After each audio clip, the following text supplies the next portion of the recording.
Hey guys, so I did another video narrating my roles in the gym. Learning by watching sparring is a really important way of improving, right? When you're in the gym sparring, you pick up a lot of details, but also just watching sparring, subconsciously your brain picks up small patterns, and you'll notice the next time you train after watching sparring, you'll come up with new ideas in the role that you didn't think about before. If there's any sequences you guys like while watching this video, please comment and let me know if you want to see a future breakdown of it. As always, if you guys like the channel, the best way to support is like and comment. Thanks.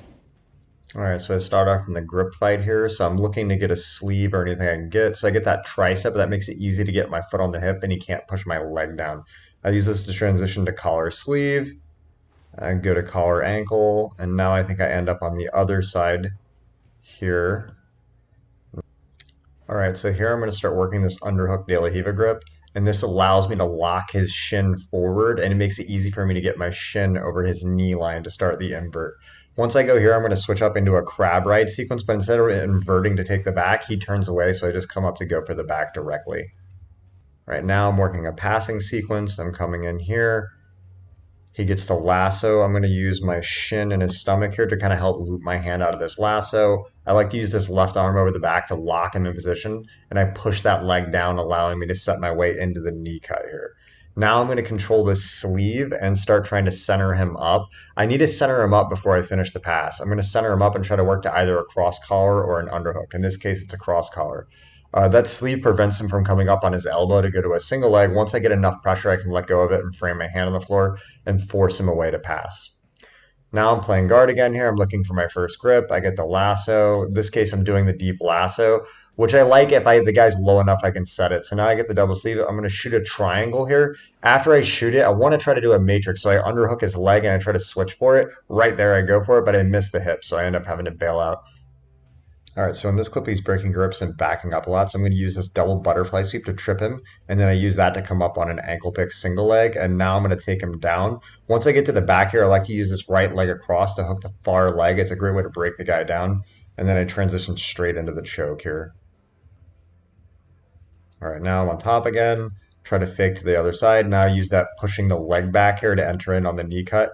Often here I get the crossface and I use my right hand to elevate his hip to rotate his hip into me. Here I'm looking for collar sleeve on the far side. I think he ends up coming in on a knee cut. Normally I don't like my leg to get trapped, but with this reverse de la Hiva hook set, it's relatively easy to control. I get my leg free. I see his head low, so I'm going to shoot in on this loop choke here really quick. Right there, I get it. So now I'm going with Anderson. I'm playing collar sleeve. I like to pull really hard on this collar because it forces him to kind of squat a little and sets my hook really strong. Now I'm going to switch to collar ankle and go for a Berimbolo, but as I do this, he pushes my foot out with his free hand, which exposes my right foot to kick his hip out and knock him down. Now I'm going to knock him back again, and I start to go for the bolo, grabbing the hip. Here, Anderson's good at turning back in, but he exposes his arm, so I go for the omoplata, I underhook the leg, and now this is going to allow me to switch out for the matrix and going straight for the back here. All right, so for this next guard pass sequence, I'm going to fake to the right, grabbing his lapel, and I start to step over his leg, which makes him want to free his left leg out from in between my legs, but then I use that as a fake way to then switch to pass to my left side with a knee cut. But since his leg is open so wide, now I exposed it. Here I like to use my head to stay really high to prevent his leg from coming over on the lasso. As he sits up to turn away, I use my left arm to grab his shoulder blade to pin him to the mat and finish the pass here. All right, so now I'm in collar ankle again. I'm going to go for a Berimbolo, but this time I go with my left hand for the bolo. It's a very different variation. Sometimes it makes it easier to switch to my right hand after I grab it, but he blocks it. So now I end up switching back to collar ankle. Here I bail on the bolo and I sit up to go to single leg guard. Here, notice how deep I go with my left arm. I'm like elbow crook deep. This makes it really hard for him to dig an underhook and pass. Now with my right arm, I want to get that far sleeve. If I can get the far sleeve, I can bump him overhead and make him post his right hand. Then it's really easy to come up on a single leg. This is a sequence that Lucas Lepre uses all the time, who I used to train with. So now I get the sleeve. I go for the bump. I made him post a hand. I grab the tricep. It's easy to come up on the single leg there. Now I'm in collar sleeve again. Again, I'm killing that non-lasso leg. Probably going to try to trap this in between my leg and then work to loop out of a lasso. If I can pin it to the floor, sometimes I'll do like kind of the shoulder pressure to open. But when they're really tight with it, I like to pin it in between my legs and loop out of the lasso. Once I loop out of the lasso here, I'll look to long step and go over the back. Now I push this leg down and get it out of the way. Now I grab the hip. Often I'll try to cross face with my left arm here to go for the pass. Right there, I think I could go for it. Here, I'm letting Anderson work a little bit just to get a few different clips to show you guys in the rolling. Again, he gets the lasso. I'm looping my hand out here. Here, I'm going to do a long step and drop. Again, normally I would go for a knee cut there, similar as how I did last time. I think here I'm trying to go for the De La Hiva jump pass, so I'm kind of letting him play De La Hiva a little bit. So when I do this De La Hiva jump pass, I only do it when he's holding my ankle. I can't do it when he's got the pants. So here I'm dragging. I'm going to jump. Boom. So I kind of miss it, but that's pretty common. If you miss it and they turn in, it's a great way to trap the leg. And now I can go back to De La Hiva and look for a knee cut pass. Here I start to leg drag, start to stack a little bit, go for a Toriando. I think I'm going to end up in another knee cut pass sequence here, and this is actually a really good one because yeah, so I like to push that lasso through sometimes to long step.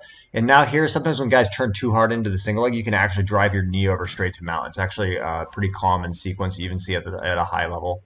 Okay, so now again I go with that foot on hip first. David tries to loop out of the lasso, so I kick my leg out. I pull the collar hard to set the De La Hiva hook deep. Now I have here, I'm probably going to switch to collar ankle in a second. He kills the leg, so I lasso to block the pass. Comes around, we're back in collar sleeve, we got the foot in the bicep, and now there we go, I'm going to grab the ankle now, I'm sure. There we go, so I start to knock him backwards. He's killing the hook. Go to the knee shield. I choose to go to close guard because he's defending it well. So now my left arm goes to the tricep, and I'm going to go collar tricep. This is a great way to set the triangle up because he can't keep his elbow as tight when I have that tricep grip. So I shoot there for the triangle and get the finish. Okay, now again, we're in collar sleeve. I try to switch cross sleeve when he deadlifts. He breaks the grips. Okay, so now when he deadlifts and I can't get a grip on the sleeve or the collar, this is a great time to switch to sit-up guard. So I go elbow deep with that left arm again. Now when he backs up, watch my left leg. I clip high behind his leg, and that trips him when he tries to backstep. So I always lift high with that left foot when they try to backstep. Here I go for the Toriando and immediately turn it into a stack and go across and grab the leg instead of the lapel. This is a sequence that Leandro Lowe passed Keenan with. I really like off of a failed Toriando to stack pass finish. Transition to mount. Now we're in the grip fight again. I'm probably going to do that fake to one side again and switch into the knee cut, just like I did before in the previous one with Anderson. I get the crossface and use my right arm on the hip to pull his hips into me, increasing the torque on his spine as I finish. I think I'm going to do it again. This time I do it with a jump pass variation. That's a great sequence you can use. Just fake one side and then jump the other side. Here, I let him out. Now I'm trying to work again. I'm probably going to do it again. Drop in on that cut. A lot of that cut is just catching their leg when it's open wide. And by faking trapping the other side, they always clear their leg out, opening up that space to be able to go for that cut. Here we go again. So he gets the lasso. I use my knee as a ram to try to loop my lasso out, or loop out of the lasso. I force that deep lasso because he had it shallow. Now I can push that leg back, and now we're in the same position again where I have that sleeve to prevent him from coming up on the single leg, and I'm going to use my right arm to kind of stiff arm. In this case, I'm using the lapel to try to center him up. Sometimes I'll use this lapel here to cross face or even switch to the choke with the lapel. In this case, David is blocking really well with his hand, so I end up bailing on this and switching back, I think. So I get the cross face here, going for the Darce grip. I think I end up deciding it's not worth going for, so I get the sleeve.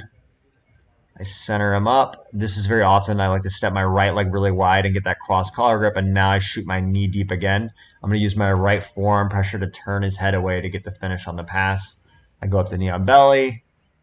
Now I think I'm going to no, I don't let him out. I go pretty hard on the collar choke here. Yep.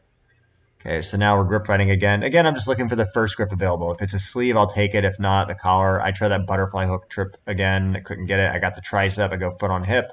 Now I'm going collar sleeve with the tricep. Okay, so now I switch to collar ankle to go back for a bolo again. So notice as I knock him back here, I can't knock him over, so I hook his far leg with my left arm, and that knocks him down. So I switch to the hip here. Now I invert. I use that pant grip to pull under, and now I switch into a crab hook. So we get a good scramble here. Start trying to drive. I roll over. I can't quite get it. So I reset my crab hook on the other side. I thread my knee in. I just don't want him getting his legs in between mine. So now I set a matrix there. When he blocks, I get the X hook, drive up, invert through, and throw the leg over there and go for the finish. A lot of this was covered in the Espen video with the crab ride sequences, if you want to check that out. So again, I'm looking for the first grip I can get. David's putting a lot of passing pressure in this one, trying to move, trying to look for my first grip to lock him up. Defending here, and now I got the collar ankle again. He tries to dive for a bolo.